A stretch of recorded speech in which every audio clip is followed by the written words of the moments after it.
This week on MS Refresh, the latest release wave plan for Power Platform has just dropped, and there is a lot to unpack. From new features in Power BI to a refreshed look and feel for Power Apps, and something's telling us we're not getting the whole story on Power Virtual Agents. There's something for everybody in this update. Stay tuned as we break down all the excitement coming your way. All that and more. Subscribe to stay in the know. This is the MS Refresh Show.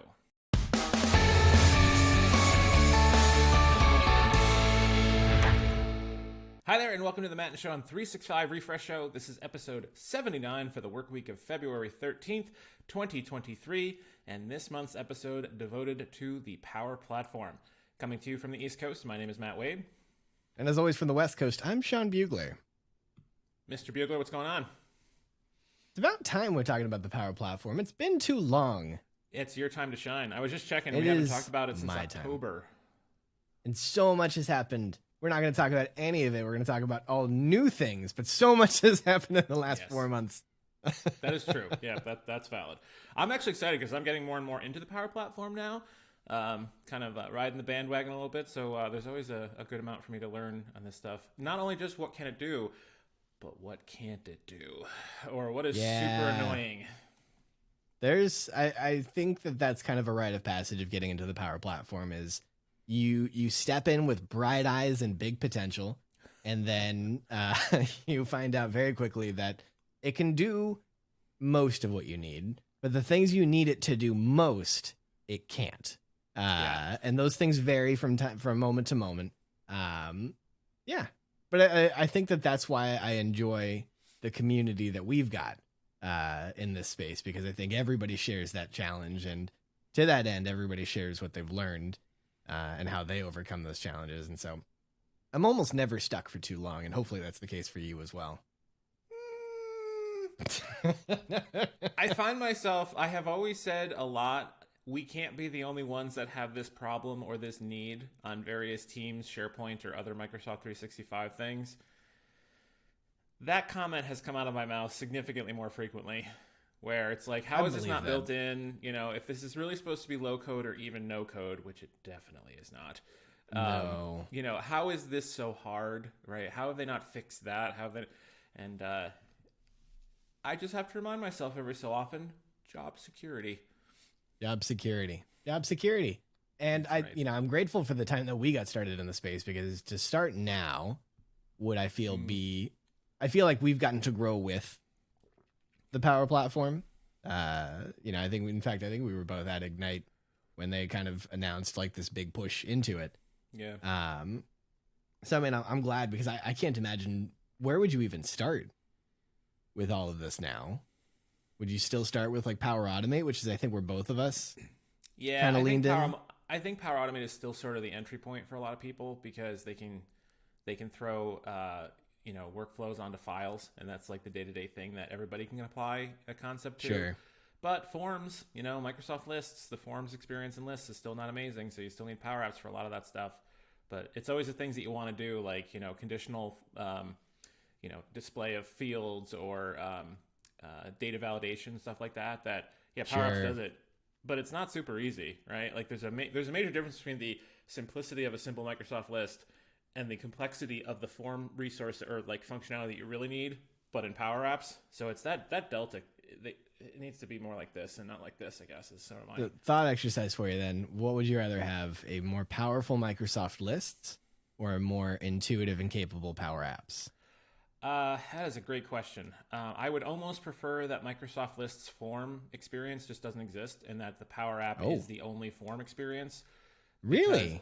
And not like to push Microsoft Forms away or anything, but it's annoying to me that it's not obvious to the user who just wants to make a list and have a quick form that there's not an actual form tool to make the form and make it look the way you want to, make it pretty, but they spend all that time to put effort into JSON-based list formatting. And it's like, right, but that's harder than the drag and drop no code portions of Power Apps. You should just point people to Power Apps and say, hey, this is how you make a form out of a database, essentially.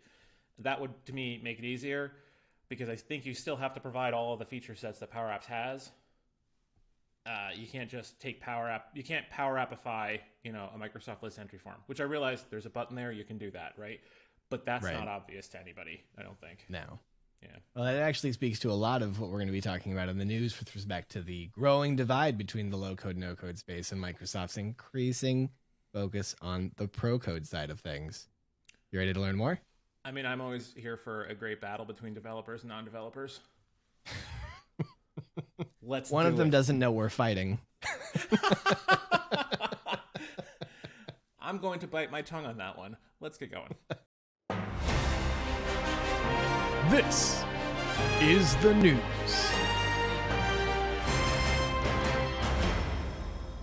Listen up, folks. I've got some big news for all of you Power Platform enthusiasts out there. You might not know this, but twice a year we get a sneak peek into the exciting new features and enhancements that are about to take over the Power Platform universe. That's right, I'm talking about the release wave plans. These plans are jam-packed with hundreds of fresh features for all of your favorite Power Platform applications, including Power BI, Power Apps, Power Pages, Power Automate, Power Virtual Agents, AI Builder, and even Dataverse. But that's not everything. The release wave plans also include updates for governance and administration, pro development experiences, ISV experiences now, interesting, and data integration across all of these different platforms and services. And if that sounds interesting, you'll be glad to hear that Microsoft just dropped the 2023 Release Wave Plan 1, which covers everything they're planning to hit us with between April and September of this year, 2023. So without further ado, let's get into it, starting with Power BI. Power BI is adding a feature that will let you add data content to Teams meetings. You can add a Power BI tab to your meeting and select a report to show to everybody without sharing your screen. So this might be useful to show sales data to your team and discuss goals. Another feature, the model view in Power BI will soon become more accessible and user-friendly in the coming months, with features like high contrast mode, keyboard navigation, alt text, and more. Everybody wins when these things become more accessible. Something to keep an eye on for those of you in report-heavy roles is a new feature on track for release in September that lets users create invoices, financial statements, and other operational reports on the web, and share them in different formats or print them out. According to early documentation, you can create these reports using a simple drag-and-drop interface on the web. Power BI users might soon be able to get hyper-focused with a dedicated exploration mode within a report visuals focus mode. This feature could potentially enable users to dive deep into one specific visual and even use AI to find hidden insights in their data. And that's just a taste of what's new in Power BI. If you're interested in learning more, be sure to check out the show notes below for a link to the complete list of Power BI updates in the release wave plan. Now let's move on to another exciting product in the Power Platform, Power Apps. Model-driven Power Apps are picking up a new look and feel. In preview now, the updated user experience is a per-app opt-in update that brings the latest of Microsoft's Fluent design system into the Power Apps design experience. So that means modern, consistent controls, new layouts, fonts, colors, and more. And honestly, it's about time. And Canvas apps, by the way, are right behind them. So that's all hitting preview in the next couple of months. In fact, that's hitting preview this month, with general availability slated for June. Model apps will hit general availability in May. Canvas apps will also be aligning with the Fluent design system. We knew that was possible because Power Apps made it available in Teams. So those people who created Power Apps in Teams had access to these controls, but now we all get them. Power Apps users are in for a treat soon with the release of an offline sync icon that will provide contextual information on the connectivity status of an app, such as if the app is connected, or if data is currently refreshing, whether there are pending user updates that haven't synchronized yet, and whether the sync has an error or warning. Makers, get ready for a new way to test your apps. Work is underway to enhance Test Engine, an open source project announced last year for testing Power Apps with inbound support for model-driven apps and custom pages. As soon as May, Test Engine will allow you to write and execute tests for all types of Power Apps using PowerFX and the Playwright browser testing platform. And there's a ton of other updates on the way, including improvements to building responsive apps, easier creation flows for virtual tables, and ongoing improvements to real-time co-authoring. So again, just like with Power BI, check out the show notes below for a link to the rest. Power Pages, now freshly spun out from under the shadow of Power Apps, has a few eye-catching updates on the way, but perhaps the most interesting update, to me anyways, is that Power Pages and Power Automate might soon play nicely together with a new Power Pages connector set to arrive in April. Now, this could mean a lot to developers interested in exchanging data with external sources, as well as enhancing the functionality of Power Pages sites and making them more responsive to user actions and events. Over to Power Automate, where they continue to focus on improvements for admins and pro code developers, which, don't get me wrong, is great, but not necessarily something that touches me every day. That said, there are a couple of areas worth paying attention to for those of you who do build flows. Someone has clearly been listening to the people and our cries for more robust approval options. Sequential approval in Power Automate is on the way. Sequential approvals is a new feature that will allow you to create multiple levels or stages in an approval flow and assign who needs to approve them. The approval request goes on to the next stage only after all the approvers in the previous stage approve the flow. Now, this all happens within one action, so this feature should allow users to create more complex approval workflows without having to resort to repetitive actions in a flow. Excel is picking up native support for Power Automate. We already saw this coming, but it's nice to see it actually on the roadmap. This will allow users to create and trigger flows directly within the application, finally allowing businesses everywhere to automate their databases. Describe it to design it. Power Automate's latest neat trick using GPT-3 to transform written descriptions of an automation flow into an actual flow is getting a little bit of love as they prepare the feature for general availability with support for additional connectors and even the ability to pre-populate parameters within the action cards it creates. Power Virtual Agent's list of upcoming features is suspiciously short of Microsoft's obsession with chat in other areas of the business like Bing. While I suspect there's something lurking in the background to be revealed in the coming months, here's what they're telling us now. Adaptive cards enabling richer and more dynamic and interactive experiences in the Power Virtual Agent conversations are planned to become generally available in May. And Power FX expressions, public preview support for which was made available in November last year, is also set to become generally available in May. Again, suspiciously quiet here, but I suspect we'll see more soon when Microsoft announces their surprise AI event for Office, Outlook, and so on. There's so much I didn't mention, and if you happen to really care about Dataverse, AI Builder, which is another suspiciously quiet one, governance, administration, and all that other jazz, check out the links in the show notes below. And let us know in the comments if there's anything you think we missed that was worth talking about. Now, before we wrap up this topic, I just want to give a quick cautionary note. It's important to keep in mind that the Microsoft Power Platform release wave plans are just that, a plan. While it's always exciting to see what Microsoft has in store for the Power Platform, it's worth noting that not everything that is planned will make it into the final release. It might not ever get released. Additionally, Microsoft often announces new products and features at events throughout the year that they obviously avoid revealing in these release plans, so there may still be some surprises in store for us in the coming months. Power Virtual Agents. Like I said earlier, let's not forget Microsoft's growing partnership with OpenAI. We can probably expect to see even more really interesting innovations in the Power Platform space in tandem with these new feature announcements. So, stay tuned and be prepared for anything. That was the news. Alrighty, nicely done, Mr. Bugler.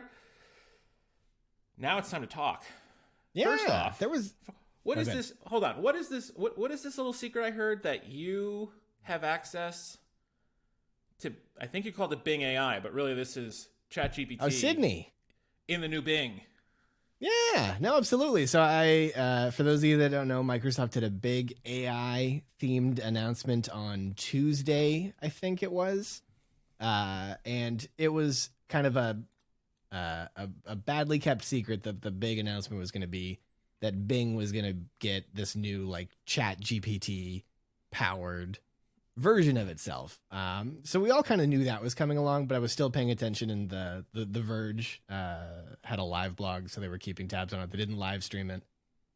But yeah, I did notice that. I thought that was odd that they didn't live stream it, actually, now that you say that. I was looking for a live stream of it or a video recording of it, and I had no luck on that. And I saw Verge's, it was later in the day because I had real work to do, but you know, I was. Well, I'll tell you why they didn't do it, because Google had their live event, their live AI event, I think like the very next day or the day after. And they live streamed it, and their ChatGPT competitor, Bard, I think it was called, screwed up. Like it didn't work as planned. So these live demos, and I'm sure it wasn't the only reason, but Google lost like $100 billion in market cap.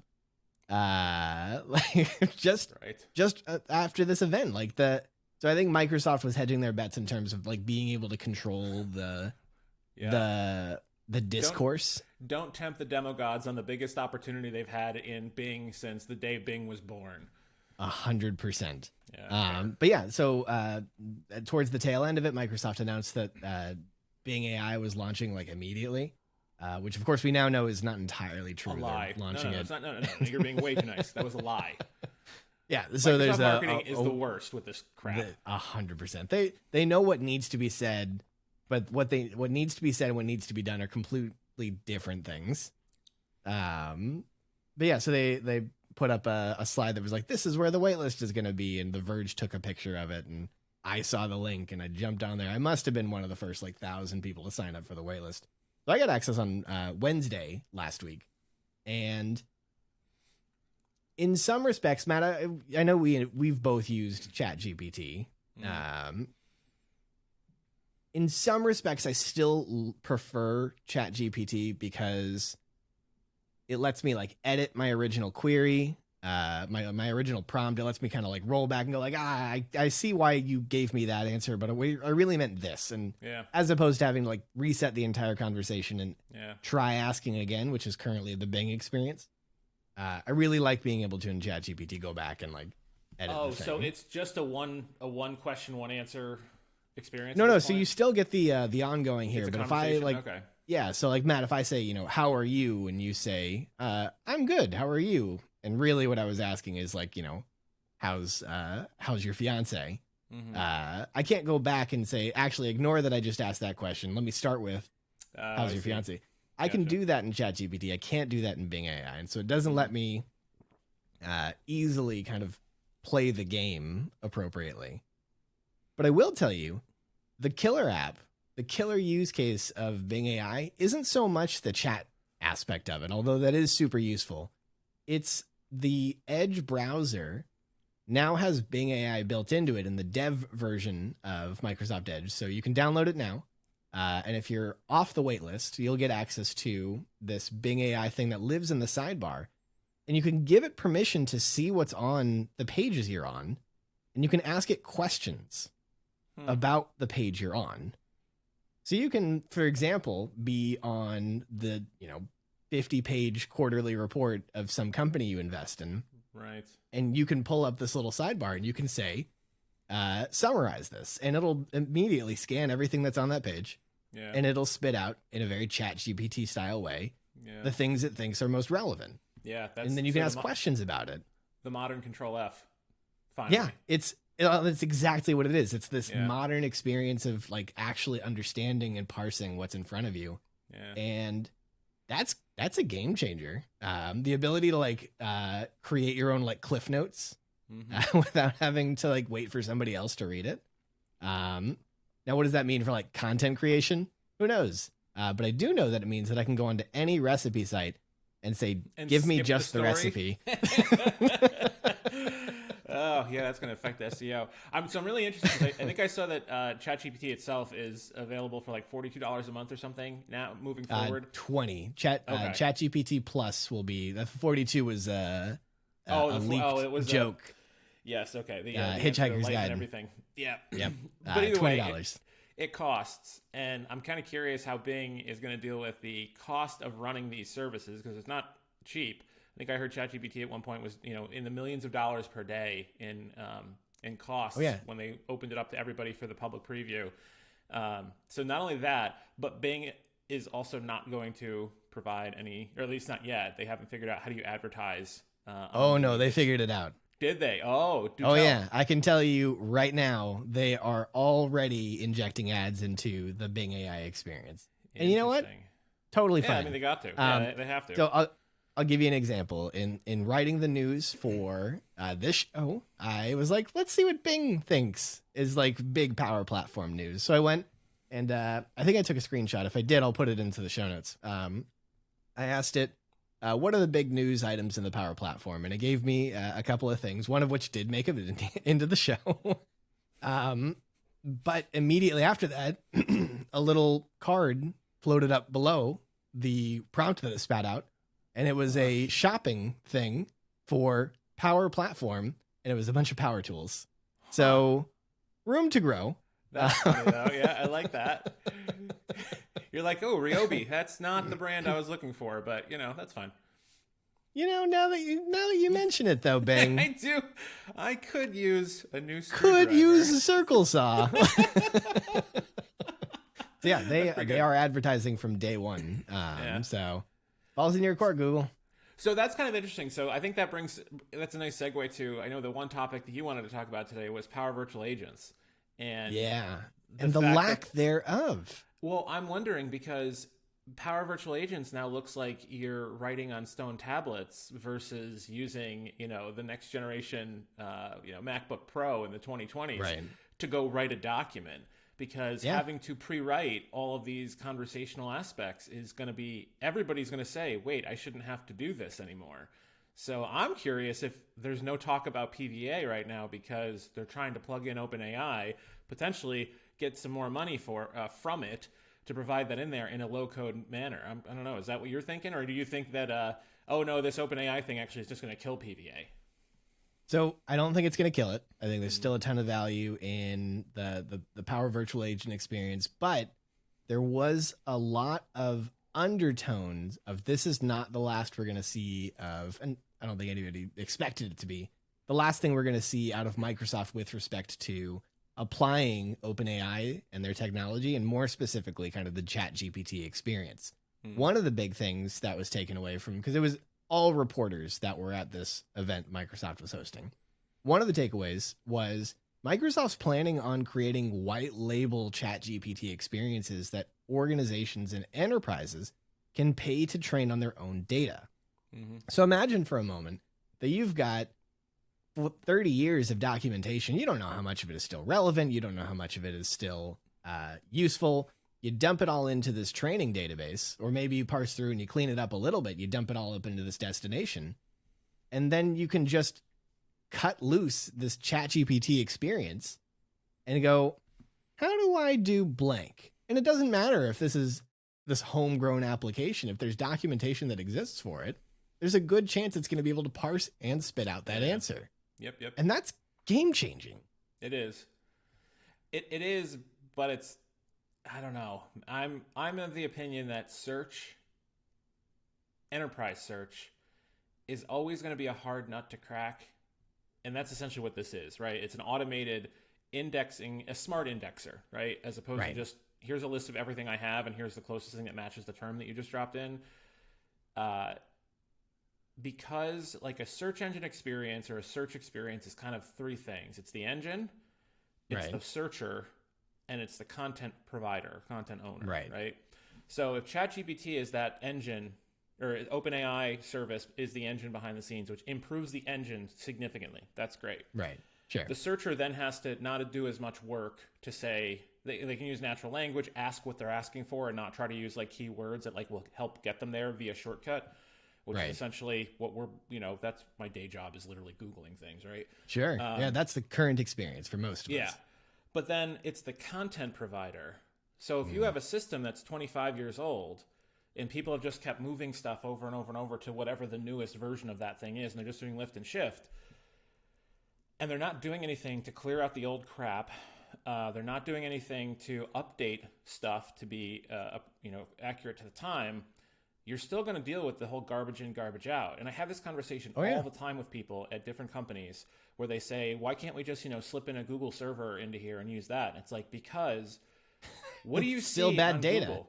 What do you see on Google? You see people who have an incentive in the multi-billion-dollar SEO industry to get access to that information because they want to make money, right? Like that's their incentive.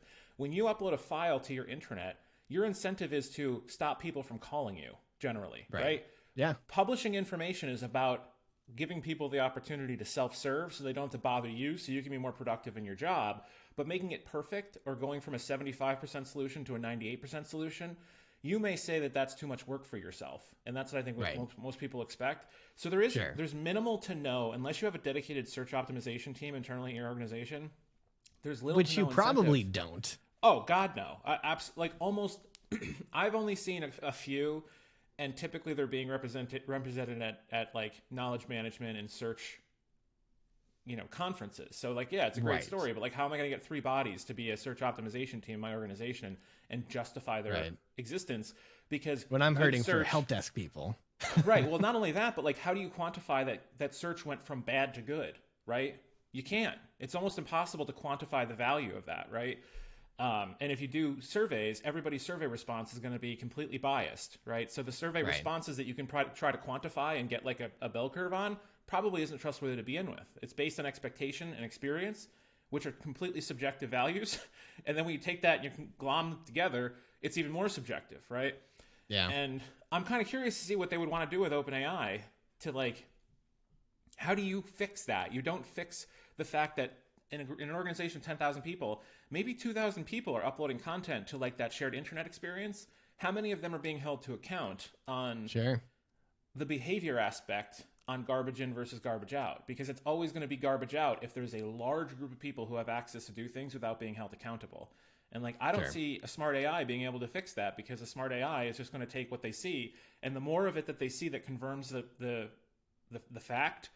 But if that document and that they're getting it from, and like the 30 versions prior to that all have the same information, but it was changed in 2018, Right. that's not going to get picked up, because the AI is going to say, oh, well, 4 of them say this and 30 of them say that. So the 30 have to be correct, right? Like that's, I would love to hear from like a search perspective or, knowledge perspective, how OpenAI is going to deal with that, because yeah, dates are important too, but like a lot of this stuff has to do with, the amount of time, or the, not amount of time, but like the, how many times it's being, confirmed, confirmation of something that they see, kind of thing. I don't know. We'll see. So I'm really glad you mentioned that, because we have a special guest here, Bill Bear. Oh, no, Yeah, sorry. right. He had to. I No, know, right? so honestly, I think there is no company better suited to try and solve this right now than Microsoft, because you take a That is look at true. the investments they're making in the graph, and like the leaps they're already making in terms of like, not just this is somebody you work with some regularity, but this is somebody who has subject matter expertise in these areas. And so it's not hard to make the jump when you start to look at the work they're doing with like Viva Topics as an example of that, to try and cut through the noise and not just say like, here's something that, Joe Schmo keeps touching that's built around the subject matter, so maybe it's important. But here's this person who is a subject matter expert as determined by the graph. And here are the things that they're touching on a constant basis. And let's elevate that when somebody else is looking in that space. So I think you pair those kinds of signals, the kinds that only Microsoft, who will own the entire enterprise, directory, search, and content. Yeah. It won't just be, because I agree with you. In a vacuum, search is really, really hard, because you have nothing to go on signal wise except for, did they touch it? How often did they touch it? Whereas Microsoft can take that a step further and use signals like, did a subject matter expert create this? How recently did they touch it? How often are True. these people touching it? Yeah. So I think there's some opportunities there that go beyond, the 4 corners of just search. All that to say, these are very early days, and who knows? Like, we very well may find that Microsoft has a really big thing cooking, but we won't see it in the Wave 1 plan. Because again, like the Wave 1 release plan for 2023 for the Power Platform, no new Power virtual agents, anything. Yeah. Everything is a continuation of the stuff that they introduced last year at Ignite. So we may see something sneak out maybe in May at the M365 conference, where both of you and I will be, and you can use the code Bugler50 to save $50 on registration. Check the show notes. Wade 50 is pretty good too, so might be better actually. Did you say wait for 50? Because you No. don't need to wait for 50. You can register with Bugler50 right now. No. It's another W verb. Wade, isn't like in the water. Like God's gonna trouble the water. So Oh. careful. Yes, right. So all that to say, I'm really excited to see where they go with it, because was I super into the AI, the AR VR? Neither of us were. Were we super into the crypto Web3 stuff? Not so much. I'm really excited about what they're doing with chat and AI. I think there are some really big opportunities there, and we're just starting to scratch the surface of it. And you're much more plugged into the various tech advancements in general. I think that both you have an interest and you're physically located to a lot of those things, and potentially I'm even cursed with being interested in technology in a personal capacity. Where you're excited, I'm mildly interested, and if I'm mildly interested, it's probably a good sign. But yeah, well, when Matt Wade is not suspicious, or at least not overly suspicious, pay attention, Wall Street. I have my Skynet concerns, but we'll see what happens. Oh, yeah. All right, so to close that out, m365conf.com and then Wade50 for the $50 off. Sounds great. Sorry, did you say Bugler 50? Bueller 50? Bueller? Or just register twice. I mean, Bueller? It's not even, that's true. for most of it, it's not even your money. Like, it's your work's money. You just register for both. But go alphabetically. Bugler 50, then Wade 50. God, the alphabet kills me. What is the other topic you were interested in for today? I mean, there was a bunch of stuff in the 2023 Wave 1 release plan for the Power Platform, and I'd encourage anybody who's interested. We've linked every kind of chapter of that, so Power Apps, Power BI, Power Pages. They're talking about ISVs. This is a really interesting one. They're actually opening up the door to companies being able to create and sell low-code solutions natively within the Power Platform. So this is something previously organizations like mine have had to partner up with companies, consulting firms like Slalom or EY, organizations that have this expertise to essentially bring them into our walls so they can build it from within, versus being able to create something that's a little bit more white label capable that you can hand off to an organization in the form of, a solution maybe, and just hopefully plug and play. So there are some announcements on that. Those are also linked in the show notes. Two things that I wanted to mention very briefly. The first is the Power Apps Maker Studio, both for model-driven and for, not the Maker Studios, but the apps you build within them for both model-driven and for Canvas apps are finally getting the upgrade to Fluent design systems, which is great because the Power Apps components, especially in Canvas, no, not even especially, in both of them, look bad. They look dated. They look unusable from an end user perspective. They don't align with anything else in the Microsoft universe. Matt, we talk about this all the time. It's infuriating. Yep. Unless you created a Power App in Teams for some reason, because for some reason, those ones used Fluent components, but only there. No kidding. Huh. Yeah. I didn't notice that. For like a year. But they're finally making the jump over to just the Maker Studios in the web browser, which is awesome. Now it's a per app opt-in upgrade. So you any old apps that exist, those aren't just going to magically become Fluent. You'll have to go in and specifically enable those. But it's a step. I'm excited. I'm glad to see them continuing to invest in making those apps look good easily, because I think we talk about this all the time. I can't believe we're saying this, but we often compare them to the SharePoint design team. And SharePoint was, in many ways, Power Apps today feels like PowerPoint did in the 2007, 2010, 2013 era, which is to say... 1997, man. But with the modern design leap in SharePoint, in the design focus that they've applied over these last few years, it's been a breath of fresh air, and I'm really optimistic that Power Apps is going to see similar investments to bring not just better look and feel to these apps, more alignment in terms of making it hard to make bad things. And the second thing that I wanted to talk about was Power Pages, which also didn't get a ton of net new stuff in the Wave release plan, but they did announce that Power Pages is going to be picking up a Power Automate connector.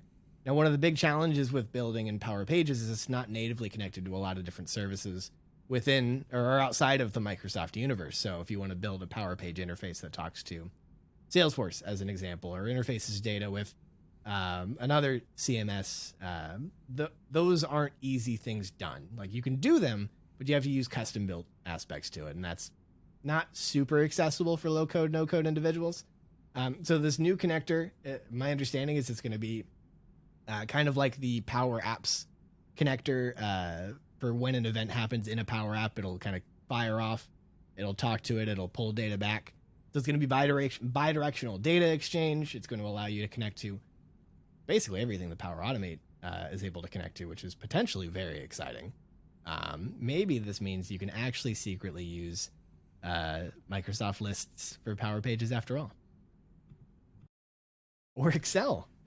So, yeah, well, no, of course, you have to use Excel. It's the only thing that, your deity of choice would approve. But I guess, so my sad reaction to that is that you're excited about that because you know the limitation of the system. I was not aware of that limitation. I thought Power Pages was basically just Power Apps, but externally facing, but it had all the other tool sets. I haven't used it yet. I haven't had a need to. I wish that were the case. And it's fun to watch your excitement as my cynicism starts to just, fill up, because it's like, wait, you can't do that yet? There's no Power Automate connector to Power Pages at this point? Like, that to me sounds crazy. Which, like, it's great that for those of you that use Power Pages, now you are getting, you have the excitement of that coming. But for somebody who is like, oh yeah, I do potentially have a use case for that, I might have to look into it. Boy, that would have been really displeasing to find out halfway along the way, to like, oh, gee, I started making the thing and didn't really think about the fact that I'll do my connections later or whatever, and nope, can't do that. That's not great. So yeah, that is really there's good a to know. lot of growth to happen in Power Pages until it's accessible to the low code bums like you and me. I mean, I'm really a low code bum. Yeah, I mean, you're definitely higher up than me on the bum level. So all the more reason to register for M365 conference with the code name Bugler 50. Wait 50. Ugh.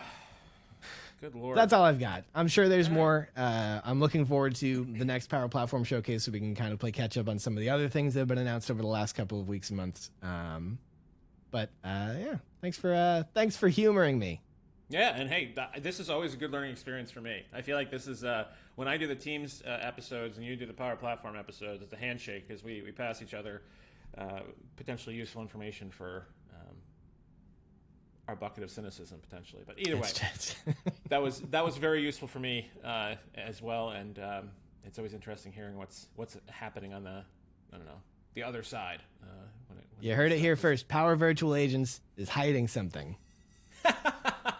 It definitely is. That is a I don't know, non-benevolent bad AI. Bad AI. I guess we'll see what happens. All right. Fair enough. Well, I think that about does it. Thank you all so much for watching. As always, a like and subscribe is much appreciated. Leave a comment below to start the discussion. Sean, thanks so much for joining me this week, and can't wait to see you and hang out with everybody else in the next episode. Take care. Get ready? One, deux, trois, go. Parlez-vous français? Un poquito. Ach. Necesito practicar más, pero... So un poquito de francés. Je m'appelle Mathieu.